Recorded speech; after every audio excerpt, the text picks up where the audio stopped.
5 milhões de habitantes. Quantos contrastes nesta terra mágica! No inverno, canadenses vão trabalhar de patins, deslizando sobre um rio congelado. No verão é a hora dos ursos.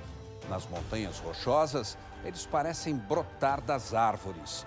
Nossa equipe ficou frente a frente com a espécie mais perigosa.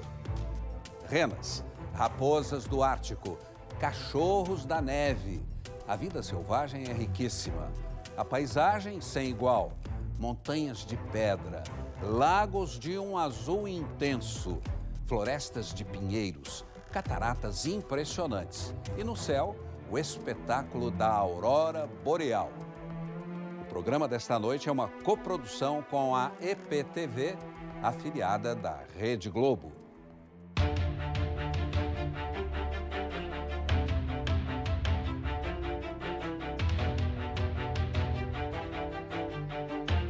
Como se constrói um grande país? O maior das Américas é feito de rocha, gelo, vida, história. Imenso como o Brasil, população menor que a do estado de São Paulo. O Canadá preserva as origens e a natureza, símbolo de uma nação. Na faixa de terra que abraça 3 oceanos, percorremos 4 províncias e um território federal, no inverno e verão. Cenários redesenhados pelas estações do ano. Em Ottawa, a capital. Uma cidade com 15 graus negativos e outra com 20. Os rumos da nação são decididos no parlamento. Um pedaço de Londres, na América, onde quase 150 anos de história falam pelas paredes. Por dentro, a sede do governo ostenta luxo e arte. Fiel à coroa inglesa, o Canadá respeita as tradições. Troca da guarda só no verão. Festival de esculturas só no inverno.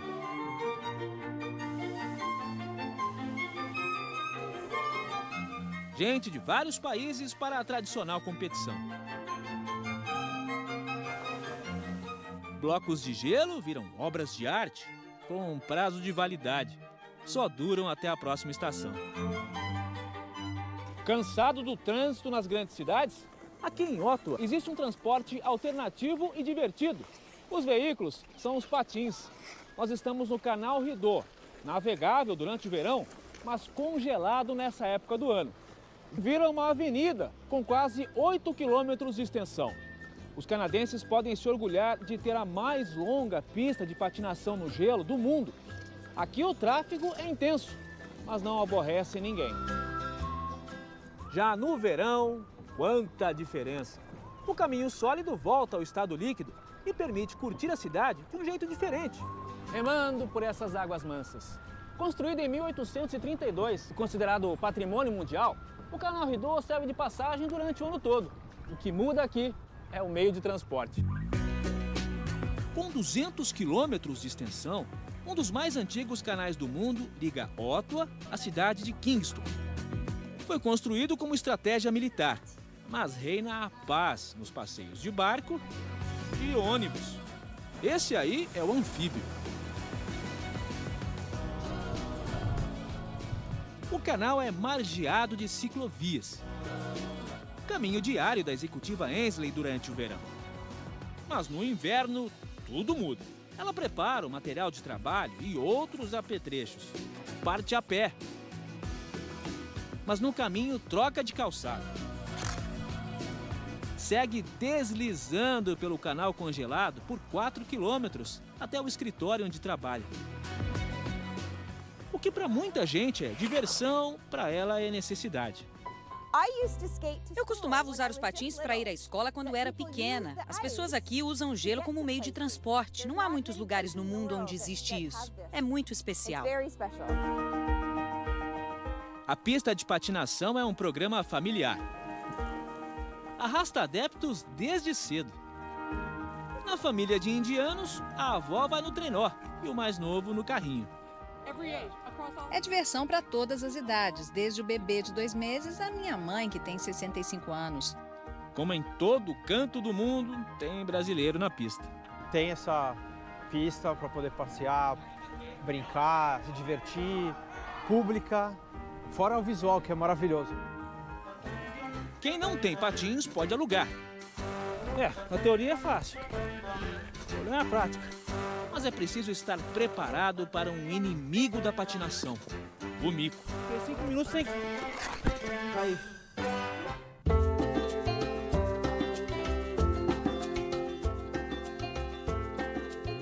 Na província de Alberta, as curvas charmosas da rodovia dos Campos de Gelo revelam a paisagem das montanhas rochosas. Quase 5.000 quilômetros de arranha-céus naturais que vão do Canadá aos Estados Unidos. A estrada entre Banff e Jasper tem 290 quilômetros e é considerada uma das mais bonitas do mundo. Normalmente a gente quer chegar logo ao destino, mas aqui a viagem pode demorar, porque são muitas as atrações pelo caminho. O glaciar Athabasca é o maior dessa região. Mais adiante, a geleira tem o nome da rainha Vitória da Inglaterra. E o lago, o nome da filha, Louise. Mas é o conjunto da paisagem a joia da coroa. A majestade, a natureza, caprichou até na cor da água. Reflete os minerais de rocha trazidos no degelo. Essa pintura surgiu após a última glaciação, há mais de 10.000 anos. E o tempo só a valorizou à perfeição. Às vezes a selfie é inevitável. É um cartão postal mais belo que o outro. Esse é um dos mais visitados. O Lago Moraine, com o azul irresistível da água e o Vale dos 10 Picos. Essa paisagem já estampou a nota de $20 canadense na década de 90. Não é à toa um dos cenários mais fotografados do mundo. O acesso a oásis de gelo só é possível durante o verão. Os arranha-céus naturais de até 3.500 metros estão entre os mais altos do Canadá. Dos barcos, a vista dos $20 ganha mais riqueza de detalhes. Os invejosos vão dizer que a foto é montagem, mas quem veio da cidade maravilhosa já está acostumado com beleza. Aqui não tem como a foto ficar feia, né? Realmente é impossível. É um lugar mais bonito que eu já fui na vida. De carona com um teleférico, subimos a montanha Whistlers. Depois são mais 2 horas de caminhada, mas o sacrifício vale a pena. Nós estamos chegando ao topo da montanha, que tem 2.500 metros. E aqui a gente tem uma visão à altura da beleza desse lugar. Essas montanhas fazem a divisa entre as províncias de Alberta e a Colômbia Britânica, que podem compartilhar toda a exuberância no horizonte. Cercas e pontes exclusivas para bichos. A rodovia fica dentro de parques nacionais, com 2 pequenas cidades. Banff tem 8.000 habitantes, população que triplica no verão com os turistas. Encravada nas montanhas, é cortada pelo Rio Bow. As famílias se reúnem para curtir a natureza, sem deixar ninguém de fora. Será que ele também ajuda a remar? Viver dentro de um parque nacional é ter uma vizinhança privilegiada. O meu quintal é um bom lugar para passar o dia. Eu amo. A cidade e o Parque de Banff nasceram dentro de uma caverna. Em 1883, ferroviários descobriram por acaso uma fonte de águas termais dentro das rochas. Na vizinha cidade de Jasper, lixeiras anti-ursos. Eles não conseguem abrir com essa trava. Todas as lixeiras têm isso aqui em Jasper. É só dar uma voltinha para entender por que tanta preocupação. Os ursos no meio da rua, os dois. Na margem da estrada, os ursos pretos se alimentam das berries, frutas vermelhas. Tá meio desconfiado que tem muita gente parada aqui. O urso literalmente parou o trânsito aqui. Tá bem pertinho do nosso carro, do lado da janela, ó. Parece um safari, né? Que coisa linda. Mais alguns quilômetros e uma nova parada. Depois da pança cheia, a sobremesa é travessura. O filhote testa o galho para uma escalada segura. E o irmão vem logo atrás. Eles buscam um lugar para dormir, enquanto lá embaixo a mãe fica na retaguarda. Mas a hospedagem não era a ideal. A família buscou um outro rumo. E nós também. Novo transporte, hidroavião. E novas paisagens, os fiordes da Colômbia Britânica. Pousamos numa região conhecida como Night Inlet. Um estuário, água do mar misturada com a do degelo. De olhos atentos, buscamos os habitantes da floresta. E de onde menos se espera, eles aparecem. São os grizzly, os ursos pardos. Um dos maiores e mais agressivos da espécie. A gente está vendo o urso ali, a gente está se aproximando, mas a guia toma todo o cuidado, né? Ela desceu do barco, ela está empurrando o barco. A gente, de forma alguma, vai chegar na terra, né? Na grama. A gente fica a uma distância de pelo menos 15 metros dos ursos. Uma questão de segurança, né? Ele pode chegar a 48 km por hora numa corrida e nada muito bem. Todo cuidado aqui é pouco. A uma distância segura, o repórter cinematográfico Pedro Santana entra na água. Olhamos como é o comportamento deles. Se ele olha para você, é um sinal que estamos muito perto. Se eles param de comer, é outro sinal que estamos muito perto. Se põe as orelhas para frente, é um sinal de agressividade. Diante de nossas lentes, animais que chegam a 2,5 metros de altura em pé. Esse peso pesado de 400 quilos pode ser considerado um atleta. Ágil na natação, eficiente no levantamento de peso. Vira pedras gigantes em busca de mariscos ou insetos. Tem resistência para percorrer quilômetros, mas falta aderência para evitar as derrapagens.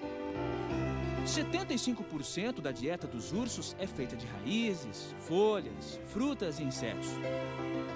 Para manter o corpinho, eles consomem calorias equivalentes a 40 hambúrgueres por dia. E nessa época, as mães não fazem a refeição sozinhas. Mãe e os filhotes. Essa é uma cena comum durante o verão.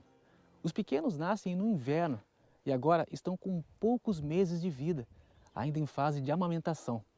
A mãe dá carinho, proteção e alimento até uns 2 anos de idade. Depois, vai cada um para o seu lado, seguindo o instinto solitário dos ursos. Mas enquanto isso não acontece, a gente pode curtir esses momentos em família. Quem resiste a tamanha fofura? A mãe deu luz aos 3 filhotes em pleno período de hibernação. Os pequenos nascem cegos, mas agora enxergam muito bem a fonte de alimento. Enquanto amamenta, a mãe continua alerta à presença de machos. Na época de acasalamento, no início do verão, os filhotes ficam ameaçados de serem mortos pelos machos, porque se o macho mata o filhote, ele pode forçar a fêmea a acasalar de novo. O instinto agressivo dos bichos é desenvolvido desde cedo. Enquanto o pai só aparece para o acasalamento, a mãe, sempre ela, tem todo o trabalho de criação. Na baixa maré, a família até arrisca a pegar uma praia, matar a sede, arriscar uma pescaria e se divertir. Dentro da floresta, uma trilha de suspense, o caminho do urso. O guia anuncia a nossa chegada.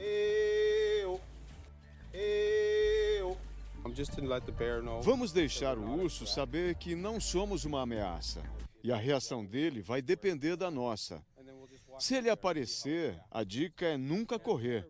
Você não pode correr tanto quanto o urso. Ele é mais rápido.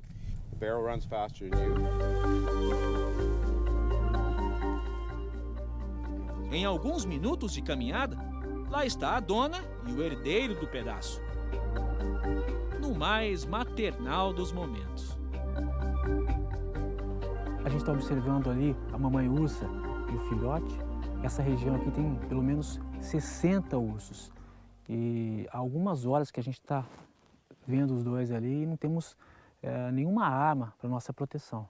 A gente está a pelo menos uns 20, 30 metros de distância. A única coisa que a gente tem aqui para nos proteger é esse spray de pimenta que o Brian trouxe. Ele disse que nunca precisou utilizar, né? E tomara que hoje não seja a primeira vez. Na volta da trilha, o sinal dos ursos está nas árvores. Eles deixam os pelos e o cheiro. As câmeras dos cientistas monitoram o comportamento curioso de se esfregar nos troncos. Até os filhotes fazem isso. Também flagramos o esfrega-esfrega. O que eles fazem é um meio de comunicação. Os ursos interpretam o mundo pelo cheiro. Eles se esfregam na árvore e o próximo da espécie sabe quem passou pela trilha. Os pelos deixados nas árvores são coletados para análise do DNA, para monitorar a população. E as pequenas figurinhas do verão mostram a vida que se renova no gigante chamado Canadá.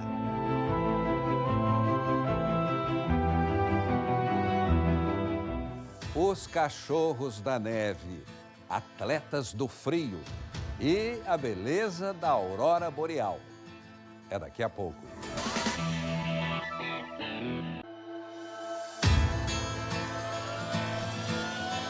Yukon, território de soberania da natureza. As mais altas montanhas e os maiores campos de gelo fora dos polos. Estamos no Parque Nacional Kluane, onde caberiam 14 cidades do tamanho de São Paulo. Paramos 2 vezes para reabastecer o helicóptero. Mais de 3 horas de voo para alcançar o teto do Canadá, o Monte Logan. Com 5.959 metros, é o segundo maior da América do Norte. Nós estamos a 8 quilômetros de distância do topo do Monte Logan. É a primeira vez que uma equipe de televisão brasileira chega tão próximo desse gigante.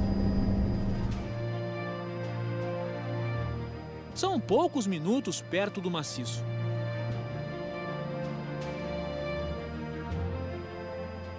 Toda vez que voamos em grandes altitudes é difícil.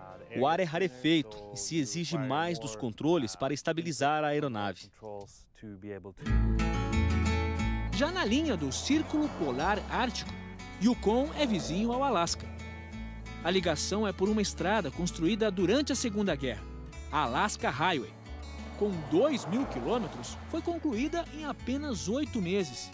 Tempo tão inacreditável quanto as paisagens pelo caminho. Aqui só os fortes sobrevivem. O branco da neve é um disfarce perfeito para a esperta raposa do Ártico. Já ouviu falar dos olhos de lince? Nos fitam o tempo todo.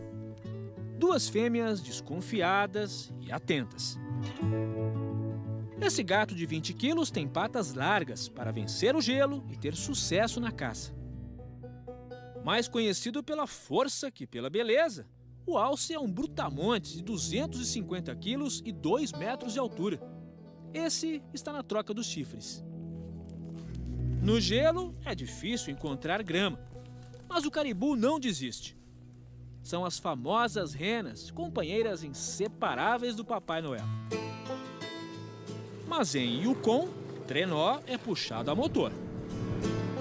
O que parece um grande deserto branco é, na verdade, um lago congelado, com quilômetros de extensão. Essa planície só existe durante o inverno. No território de Yukon, temperaturas de 20 graus negativos fazem parte da rotina nessa época. Há mais de 20 mil anos, os esquimós aqui já se adaptavam ao frio. É um lugar repleto de beleza e história, onde a vida resistiu ao gelo e chegou além das montanhas. Mas nem só de frio vive essa região. No verão, o cenário se transforma. Nem parece que estamos no mesmo lugar. Agora sim dá para ver que é um lago. Dos 20 graus negativos no inverno, passamos para mais de 20 agora no verão. Bem-vindo ao Canadá, o país dos extremos. O Canadá tem 7% da água doce do mundo. O calor transforma gelo em quedas d'água, corredeiras, alimenta rios e escorre pelos cânions. Mas são apenas 4 meses para curtir esse visual. Depois dá um branco no clima. E as cidades ganham a cor do inverno. Nesse pedaço do Canadá, natureza e história navegam sobre as mesmas águas. O rio Yukon, que deu nome ao território, foi passagem obrigatória durante a Corrida do Ouro Canadense, em 1898. Gente do mundo todo utilizou esse caminho para chegar até as terras que prometiam prosperidade. Nessa aventura surgiram cidades como White Horse, cavalo branco em inglês, uma referência às corredeiras que existiam na época e derrubavam as embarcações. O sonho de muitos candidatos a milionário afundou aqui, mas ficaram as lembranças dessa história. O Klondike relembra o tempo em que 7.000 embarcações circulavam por essa região. Aventureiros de todo o planeta montavam acampamentos. Milhares de pessoas buscando o brilho do ouro sob a luz de vela. Mais de um século depois, a busca pelo ouro continua na mais tradicional corrida de aventura. Competição internacional, onde um filho de portugueses desafia o frio. Não tá com frio nas pernas? Estou, mas faz bem. É? Ficas mais forte. Right? É para ficar. Eu gosto do frio. Você gosta? Sim. Percebe-se, né? Estou impressionado. Parabéns, você é muito corajoso, viu? Obrigado. Boa sorte na prova aí. Mesmo com a temperatura abaixo de zero, o atleta masoquista deixou o frio e o bom senso para trás.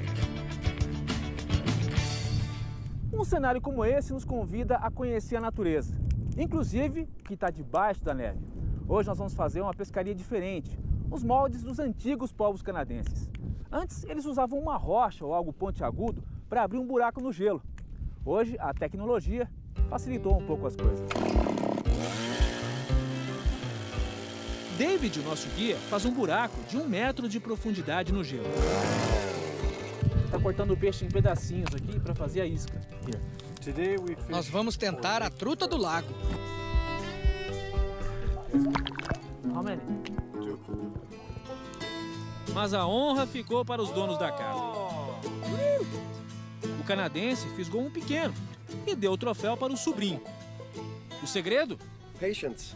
Yeah. Paciência. Congratulations. Thank you very much. Appreciate it. Inveja de você, viu? A pesca garantiu a sobrevivência dos aborígenes, os povos nativos do Canadá, aqui chamados de Primeiras Nações. 40 etnias vivem em Yukon. Há mais de 4.000 anos, os Inuits foram os primeiros a usar cães no transporte. Nesse canil estão 140 cachorros de trenó, de várias raças. O proprietário diz que eles têm dieta de 10.000 calorias. São tratados como atletas. Os cães podem correr por 4 horas, parar por 10 minutos e correr por mais 2 ou 3 horas. Eles se recuperam muito rápido. Um trenó com 6 cachorros puxa até 300 quilos. E como o gelo não tem pasto, o cão leva vantagem sobre o cavalo. Nos afastamos da iluminação da cidade para o encontro com as luzes do norte. Sinais do além para os povos nativos. Deuses na interpretação dos gregos. Quem nos leva para observar a aurora boreal é Ritter, canadense que passou 2 anos no Brasil fazendo trabalhos voluntários. Não tem horário mesmo. Depois que a noite fica escuro, pode ver. Então pode ser às 6 horas da noite ou 6 horas da manhã. Foram noites em claro, olhando para o alto. com gente de várias nacionalidades fazendo o mesmo. O grupo de chineses viajou mais de 20 horas e trouxe lentes poderosas, mas a natureza cobra caro pelo espetáculo. Bom, é quase meia-noite, o termômetro está marcando aqui 14 graus negativos, o céu está nublado, está começando inclusive a nevar e pelo jeito a gente não vai ver a aurora boreal hoje. Ontem nevou, hoje está do mesmo jeito. Vamos voltar amanhã. A noite seguinte é estrelada. O frio continua intenso e o fogo ajuda a descongelar nossos equipamentos. O plantão para ver a aurora boreal dessa vez é recompensado.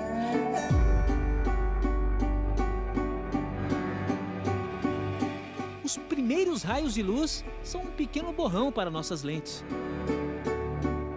A gente observa uma grande faixa esverdeada no horizonte, mas nem toda a câmera consegue captar isso. Para registrar o fenômeno que ocorre a 100 quilômetros de distância da Terra, nós recorremos a uma máquina fotográfica. E assim, o balé de luzes pode ser registrado quadro a quadro. Com um disparador, quase 1000 fotos dos rabiscos no céu. O que nem todas as câmeras captam é exatamente o que nossos olhos enxergam. Apesar de ser vista só à noite, a aurora boreal tem origem no Sol.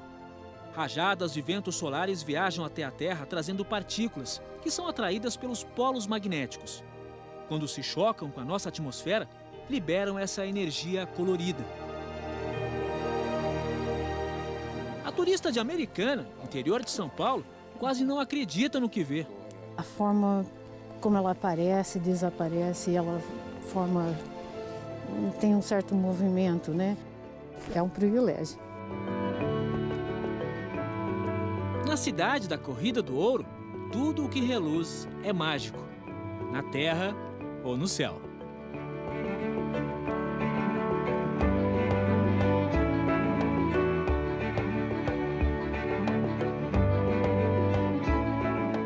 Hotel de gelo. Dura 3 meses e depois derrete. E o mal-assombrado Hotel Cadeia.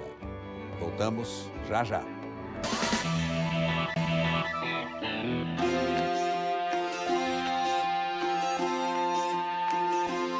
Às margens do rio São Lourenço, parcialmente congelado, um pedaço da França no Canadá.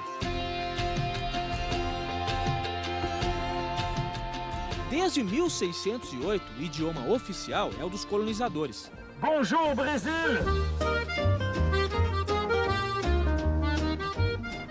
No século XVII, Quebec era chamada Nova França.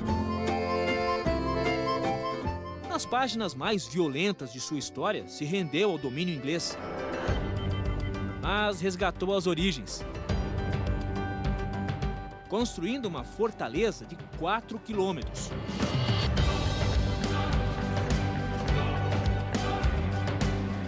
A única cidade murada das Américas. O lugar que já foi alvo de tantas batalhas entre franceses e ingleses, nessa época do ano tem o Branco da Paz. Quebec não perde o charme nas 4 estações do ano. É patrimônio mundial da Unesco, graças à arquitetura europeia centenária.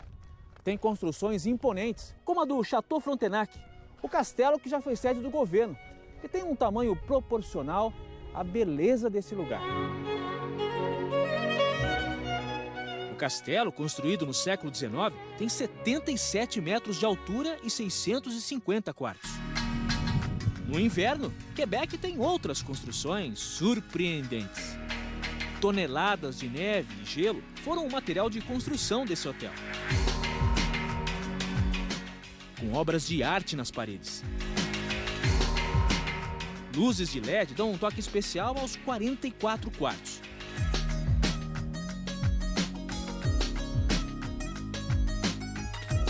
A construção é feita em 70 dias, com uso de moldes metálicos na arquitetura. Mas as paredes de gelo só resistem por 3 meses durante o inverno. No Ice Bar, Um clima de balada fica ainda mais alegre com as bebidas quentes.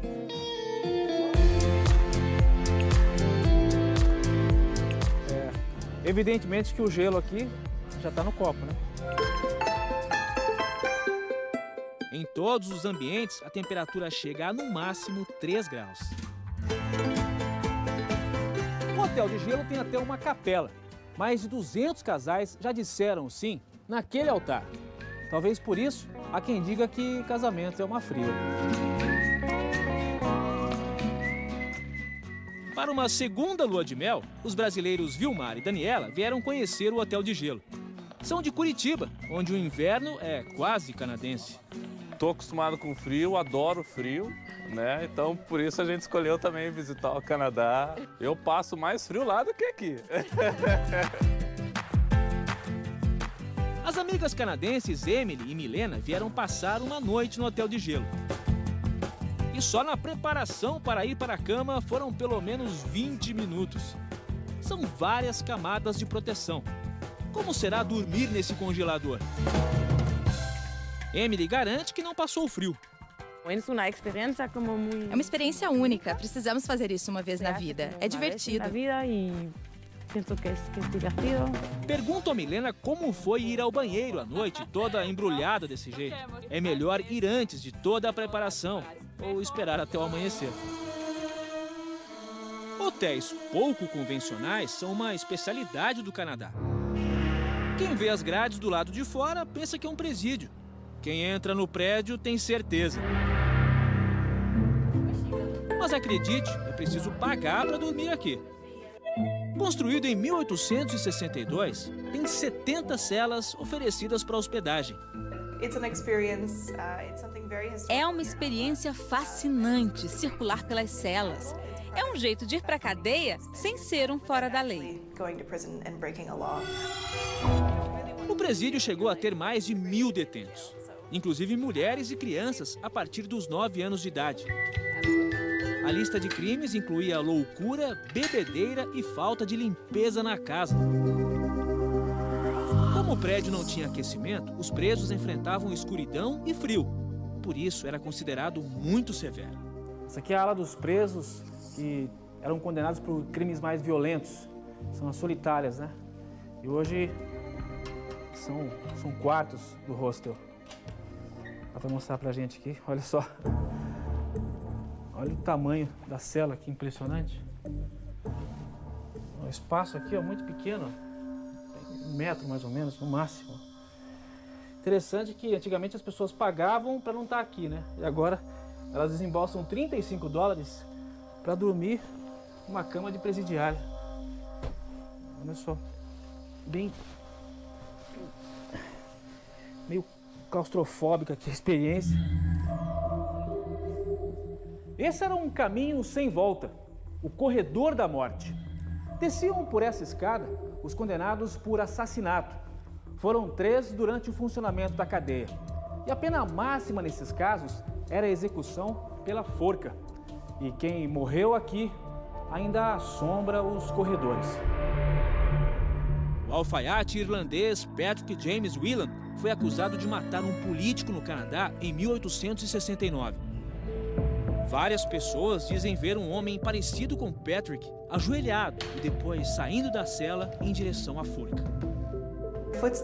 Na cela dele se ouvem passos, vozes e os sussurros de alguém rezando, mulheres chorando e crianças rindo. Os jovens estudantes da Bélgica passaram uma noite no hostel.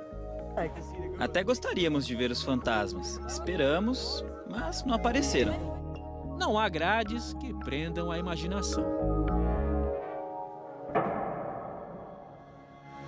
A floresta dos pinheiros gigantes, o rio que despenca em cataratas e o brasileiro que prosperou no país do frio. Voltamos já já.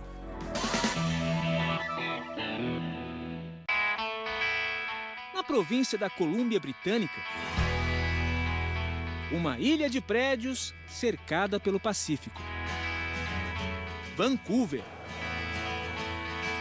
Cidade eleita várias vezes uma das melhores do mundo para se viver. Nas praias, qualidade de vida. E o desfile das orcas. Famílias inteiras dão um show.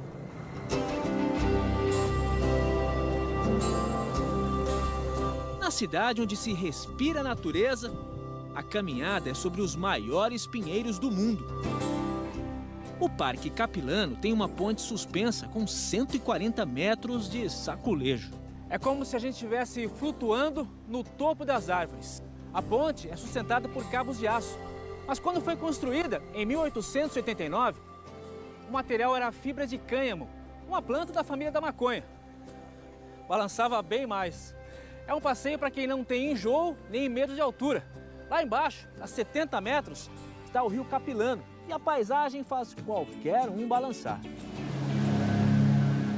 Por falar em altura, na província de Ontário, um rio inteiro desaba de um cânion.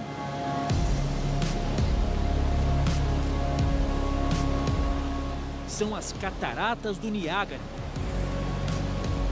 entre o Canadá e os Estados Unidos. Com mais de 1 quilômetro, estão entre as mais longas do mundo. Mas ainda perdem em volume para nossa Foz do Iguaçu. A diferença é que aqui, quedas viram pedra. No verão, as cataratas permitem uma aproximação maior, com direito a banho.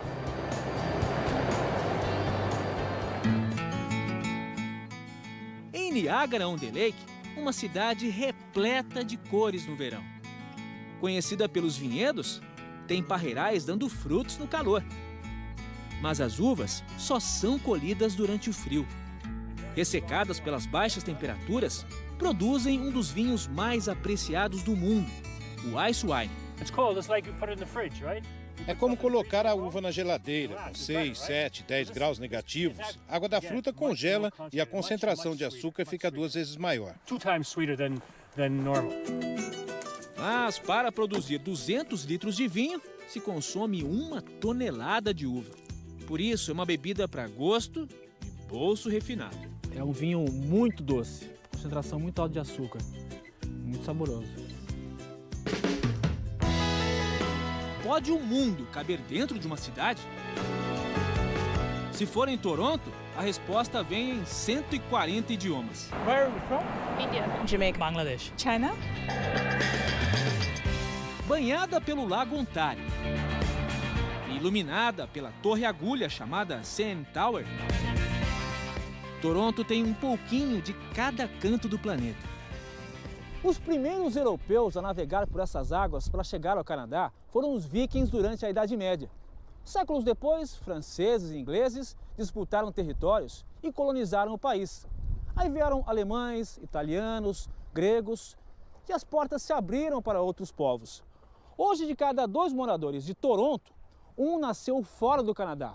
É uma cidade multicultural e um porto seguro para gente do mundo todo, inclusive quem fala português. E hoje o Canadá tem mais de 600 mil portugueses. É tudo a raça.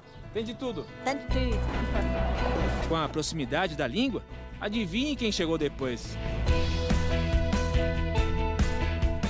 Não é fácil você sair do seu país, das suas referências culturais e começar tudo de novo em outra parte. É difícil, é complicado, exige muito das pessoas. Agora, os canadenses recebem os estrangeiros de braços abertos. Nós, brasileiros, eu acho de uma maneira até especial, muito bem. Uma das áreas com escassez de mão de obra é a construção civil, onde o Jadir trabalha há 15 anos. Enfrenta o frio e os perigos do gelo. O pedreiro do Brasil ele é multifuncional, entendeu? Ele trabalha. E aqui o que você faz? É só colocando tijolinho mesmo. E como é que é a jornada de trabalho? Você trabalha muito? Não, a média é 40 horas por semana. Jadir tem origem humilde. Trabalhou na roça em Sarduá, Minas Gerais. E no Canadá, os sonhos do pedreiro se transformaram em algo concreto. Uma casa de quase 2 milhões de reais, um bom carro e dinheiro para alguns investimentos. Resolvi investir, comprar uns apartamentos no Rio. Quantos apartamentos? tem 4. A saudade do Brasil fica para escanteio, com o time de amigos da pelada disputada com traves de hóquei. O Aisô é com nós mesmo. É, trem doido, é, ué. Trem doido é o mineiro encontrar uma baiana para casar no Canadá. Essa mistura de mineiro com baiana deu certo? Deu certíssimo aí. Virou assim, acarajé com pão de queijo. Daniele veio de Salvador para ficar apenas um mês estudando inglês. Mas o empurrão do destino foi tão forte que ela foi parar no hospital. Era um evento que ia ter na igreja, eu fui colocar o salto, ainda baiana, aprendendo a andar na neve. E acabei escorregando, né, num bloquinho de gelo que tinha. Tive 3 fraturas no meu tornozelo direito. E aí, ele muito solícito, muito carinhoso, amoroso, muito preocupado comigo. Daí houve um convite para um restaurante. Aí naquele convite a gente já vai encostando a mão na outra e aí... Já percebeu onde foi parar essa história, né? Hoje eles têm 3 bons motivos para comemorar. Nos finais de semana, a farra é garantida nos parques da cidade. Falta alguma coisa para você aqui? Talvez a saudade da família, do calor brasileiro, né? Do pessoal que faz parte da família lá. Mas aqui a gente tem uma nova família e me sinto realizado aqui. Um país também se constrói com sonhos. E no Canadá, eles não têm fronteiras. Fique a seguir com as notícias do Jornal da Globo. Um bom fim de semana e até sexta.